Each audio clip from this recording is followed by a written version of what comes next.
मज़ीद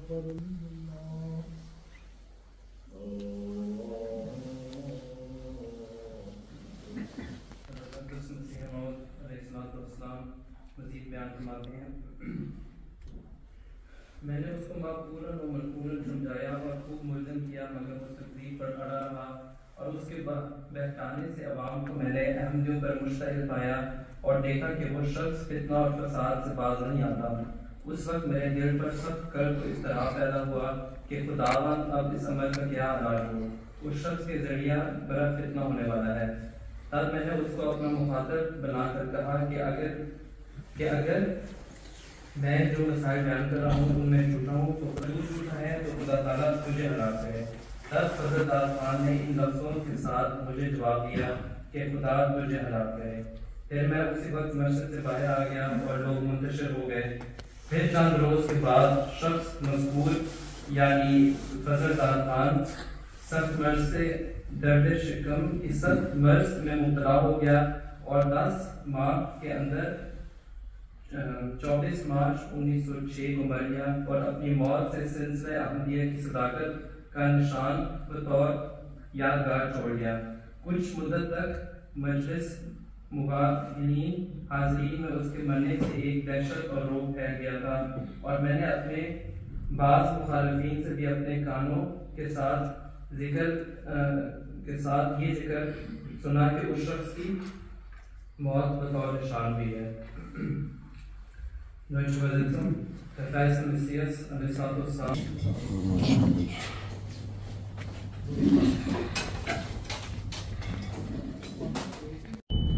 जी अस्सलाम वालेकुम वरहमतुल्लाहि वबरकातुहू। दोस्तों अभी ये मनाजिर जो आपने देखे हैं ये फ्रैंकफर्ट जर्मनी के अंदर जमात अहमदिया का जो मरकज़ है, जो मरकज़ी मस्जिद है, वहाँ नमाज ज़ोहर के और फिर उसके बाद दरस जो कि वक़्त के इमाम हज़रत मसीह मौद अलैहिस्सलाम की किताब का दर्स होता है। फजर की नमाज के बाद आप देखते हैं कि यहाँ कुरान पाक का दर्स दिया जाता है और फिर ज़ोहर की नमाज क्योंकि वक्त कम होता है असल में, फिर नमाज ज़ोहर और असर जो जमा की जाती है उसके बाद ये दरस होता है जो कुतुब हैं हज़रत मसीह मौद अलैहिस्सलाम की, उनमें से चंद लाइनों का।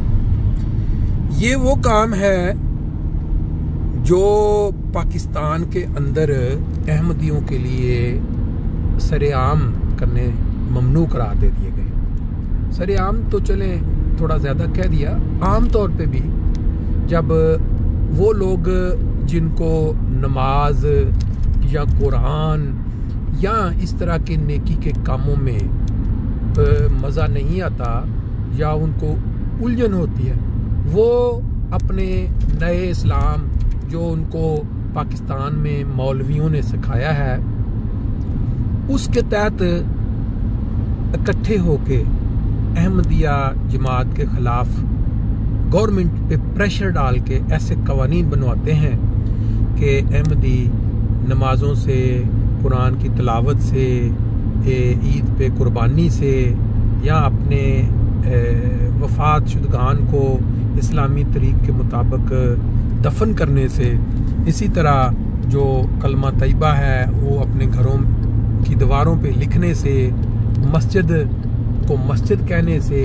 दूसरे मुसलमान भाइयों को अस्सलामु अलैकुम का तोहफ़ा पहुंचाने से और इसी तरह बाकी जो काम हैं तबलीग के, जैसे इस्लाम की तबलीग हो गई, अच्छाई का दर्स हो गया, इन तमाम चीज़ों से वहाँ रोक देते हैं कानूनी तौर पे। और अगर उनके इल्म में आए कि कोई अहमदी ऐसा काम कर रहा है तो वो पुलिस के पास जाके रिपोर्ट करवा देते हैं और अगर वो ना माने तो फिर जुलूस की शक्ल में इकट्ठे होके अहमदियों के ख़िलाफ़ जुलूस निकालते हैं और प्रेशर डालते हैं उस इलाके की इंतज़ामिया पे कि ख़ुद इनके ख़िलाफ़ कोई एक्शन ले।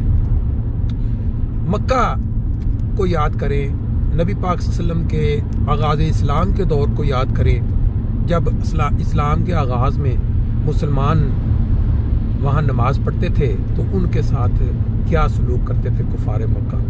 इवन के एक वाक़या नबी पाक सल्लल्लाहु अलैहि वसल्लम की ज़ात से भी मरवी है कि वो नमाज पढ़ने गए तो एक बदबख्त ने वो जो है ओजड़ी किसी जानवर की वो पीछे ऊपर कमर पे रख दी।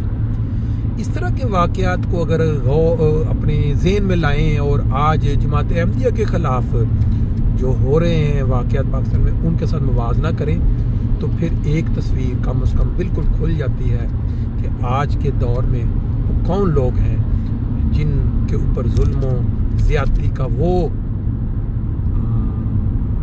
क्या कहते हैं बाजार गर्म किया गया है जो आगाज़ इस्लाम में मुसलमानों के साथ कुफार मक्का की तरफ से किया गया था। अभी एक वीडियो देखें आप, आज के नौजवान बच्चे पाकिस्तान के अंदर उनके ज़हनों में ऐसा जहर घोल दिया गया, वो बेचारे मासूम हैं लेकिन बदबख्त वो लोग हैं जिन्होंने ये जहर घोला है कि जो अहमदी लोग हैं वो नफरत के काबिल हैं और उनको यहाँ से निकाल देना चाहिए, जिस तरह अफगानियों को। ये वीडियो आप सुनेंगे तो आप हैरान होंगे, इन बच्चों को बिल्कुल नहीं पता कि जो पाकिस्तान में अहमदी बस रहे हैं ये इस मुल्क की बका का तावीज़ हैं। जब तक अहमदी वहाँ मौजूद हैं ये मुल्क कायम है, क्योंकि ये मुल्क बनाने में अहमदियों का ही किरदार था, बहुत बड़ा किरदार था। अगर तारीख आप निकाल के देखें, हिस्ट्री को पढ़ें तो फिर आपको ये अंदाजा होगा इन बच्चों को तो पता ही नहीं कि हिस्ट्री क्या है। इसी तरह इस मुल्क के दिफा, इस मुल्क को बचाने में भी अहमदियों का बड़ा दखल है। 65 की जंग निकाल लें, 71 की जंग, वहाँ कितने अहमदी थे जिन्होंने जानें पेश की और हिफाजत की मुल्क की। इसी तरह मुल्क की तरक्की में, उसका नाम बनाने में अहमदियों का नाम है एक। इन बच्चों को बिल्कुल नहीं पता, इनको बताया नहीं गया कि सर ज़फ़रुल्लाह खान का क्या किरदार था पाकिस्तान में, डॉक्टर अब्दुल सलाम का मुल्क का नाम रोशन करने में क्या किरदार था। ये वो दो नाम है। फिर आर्मी के वो बड़े बड़े जो जनरल कर्नल या मेजर, उनमें अहमदी नाम जो है वो कहाँ पे मौजूद है। इन बच्चों को सिर्फ इतना बताया गया है, पैदाइश के बाद एक तरफ गुड़ती दी जाती है कि अहमदी काफिर है, अहमदी काबिल नफरत है, और ये जब बड़े होते हैं इनको पता ही नहीं होता कि बेसिकली अहमदी हैं क्या, उनका फ़र्क क्या है दूसरे लोगों से।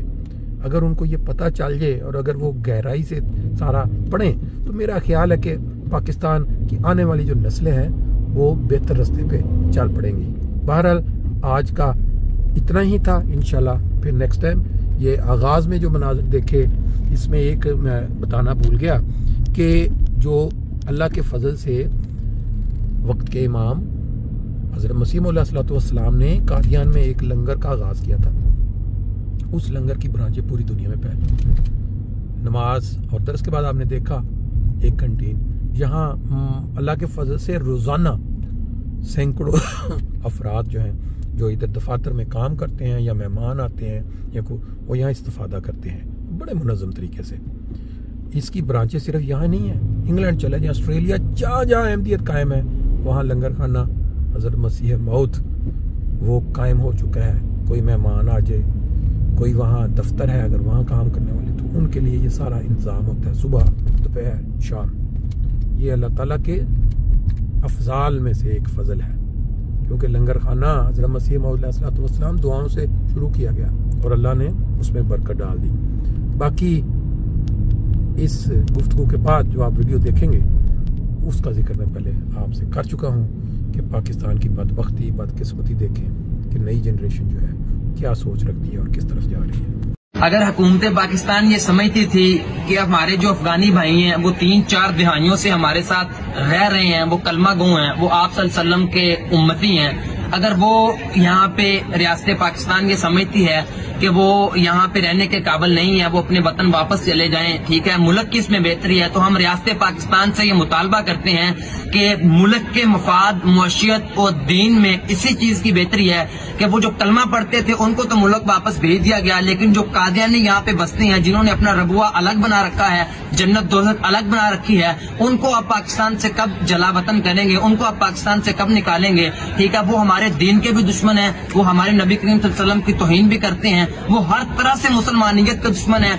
मिनी इसराइल का कादियानियों को इकबाल रहमतुल्लाह अलैह ने कहा था, ठीक है, हमारा मुतालबा है कि आप उनको यहाँ से निकालें, ठीक है, अफगानी तो चले गए, ठीक है, आपने फैसला किया बेहतर था, लेकिन हम ये आपसे मुतालबा करते हैं कि कादियानियों को पाकिस्तान से निकाला जाए। मुल्क की बका भी इसमें है, इंशाल्लाह पाकिस्तान की मौशियत भी उसी दिन दुरुस्त हो जाएगी, पाकिस्तान में गुस्ताखाना मवाद भी उसी दिन खत्म हो जाएगा। रियासत कादियानियों ने इसराइल वालों को, यहूदियों को पनाह दी है अपनी पनाहगाहों में, इससे बढ़ के कुछ हो सकता है? हम आपसे इल्तमास करते हैं कि कादियानियों को जितनी जल्दी हो सकता है मुल्क से जलावतन किया जाए, इनको निकाला जाए। पूरे यूरोप में इनका गंद खाना कहीं नहीं है, सिर्फ पाकिस्तान में है। ऐसा नहीं हो सकता कि रियासत पाकिस्तान ला इलाहा इल्लल्लाह पे बनने वाले वतन में एक अकलियत हो या एक बंदा खुद को मुसलमान कहे और वो अपनी जन्नत भी अलग बनाए, दोज़ख भी अलग बनाए। हम आपसे मुतालबा करते हैं कि इन्हें जल्द से जल्द जलावतन किया जाए। अल्लाह ताला आपका हामी और नासर